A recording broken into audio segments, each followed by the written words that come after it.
यावर्षी सातारा पोलीस दलाच्या भरतीची प्रक्रिया 19 तारखेपासून सुरू केलेली आहे।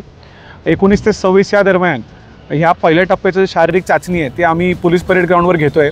यावर्षी 13,030 मुलांनी 235 पदांसाठी आवेदन त्यांचे अर्ज भरलेले आहे। पहिल्या टप्प्यावर शारीरिक चाचणी झाल्यानंतर जे पात्र मुलं आहे ते लेखी परीक्षेसाठी बसणार आहे। या प्रक्रियेमध्ये यावर्षी पूर्णपणे आधुनिक तंत्रज्ञानाचा वापर करून ही प्रक्रिया आम्ही राबवतोय। याच्यामध्ये 1600 इव्हेंट 100 इव्हेंट हा पूर्णपणे इलेक्ट्रॉनिकली करण्यात येणार आहे। त्याचबरोबर त्यांचे छाती मोजमाप, उंच मोजमाप ही सगळी मोजमाप इलेक्ट्रॉनिक पद्धतीने आम्ही करतोय। बायोमेट्रिक त्यांचं घेतोय जेणेकरून कुठल्याही टप्प्यावर डमी कॅन्डिडेटचा प्रकार होणार नाही।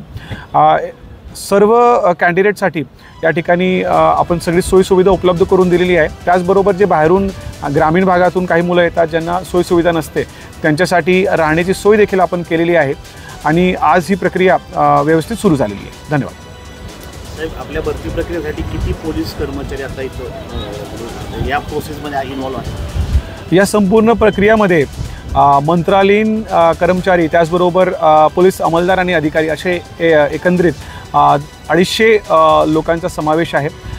याच्यामध्ये स्वतः माझे सगळे SP ऑफिसचे अधिकारी, मी स्वतः आणि माझ्याबरोबर माझे सगळे जे सहकारी आहेत ते ह्या भरती प्रक्रियेमध्ये त्यांचा समावेश असतो आणि एकंदरीत ही मोठी एक ॲक्च्युली कारवाई असते।